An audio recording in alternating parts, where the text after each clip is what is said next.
एक बार की बात है, महर्षि गौतम के तपोवन में रहने वाले ब्राह्मणों की पत्नियां किसी बात पर उनकी पत्नी अहिल्या से नाराज हो गई।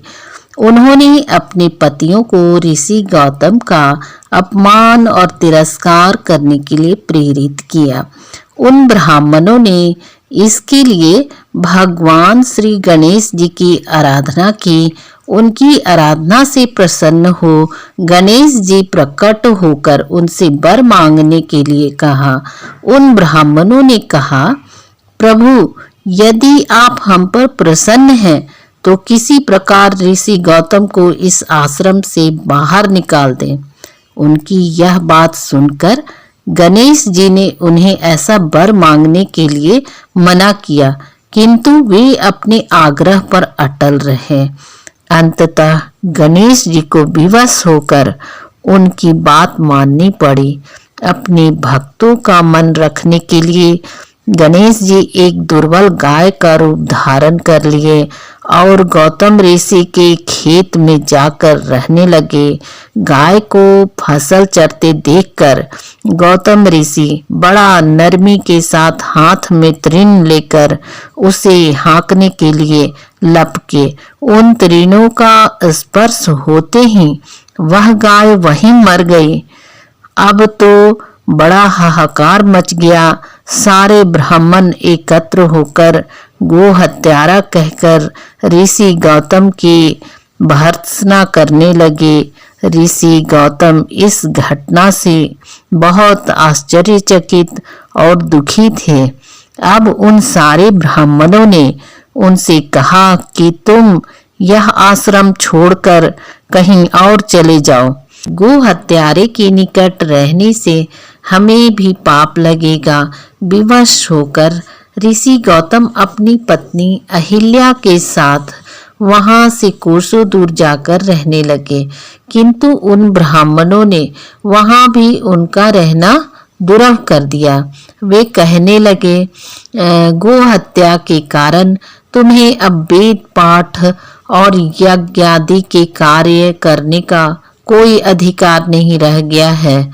अत्यंत कातर भाव से ऋषि गौतम ने उन ब्राह्मणों से प्रार्थना की कि आप लोग मेरे प्रायश्चित और उद्धार का कोई उपाय बताएं। तब उन्होंने कहा, गौतम, तुम अपने पाप का सर्वत्र सबको बताते हुए 3 बार पूरी पृथ्वी की परिक्रमा करो, फिर लौटकर यहाँ 1 महीने तक व्रत करो। इसके बाद ब्रह्मगिरि की 101 परिक्रमा करके तुम्हारी शुद्धि होगी, अथवा यहाँ गंगा जी को लाकर उनके जल से स्नान करके 1 करोड़ पार्थिव शिवलिंगों से शिव जी की आराधना करो। इसके बाद पुनः गंगा जी में स्नान करके इस ब्रह्मगिरि की 11 बार परिक्रमा करो।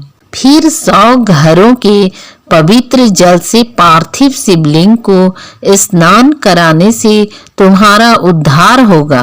ब्राह्मणों के कथनानुसार महर्षि गौतम वे सारे कृत्य पूरे करके पत्नी के साथ पूर्णतः तल्लीन होकर भगवान शिव की आराधना करने लगे। इससे प्रसन्न हो भगवान शिव ने प्रकट होकर उनसे वर मांगने के लिए कहा। महर्षि गौतम ने भगवान शिव से कहा, भगवान, मैं चाहता हूँ कि आप मुझे गो हत्या के पाप से मुक्त कर दें।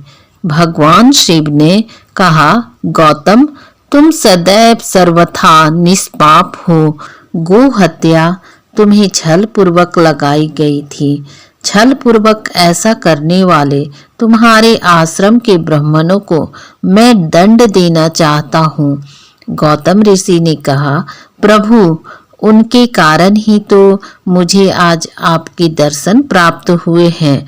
अब उन्हें मेरा परम हित समझकर उन पर क्रोध ना करें। इस प्रकार गौतम ऋषि भगवान शिव के आगे अपनी उदारता और भक्ति का परिचय देते हैं। तो दोस्तों, ये कथा पसंद आए तो लाइक, शेयर और चैनल को सब्सक्राइब करें। नमस्कार।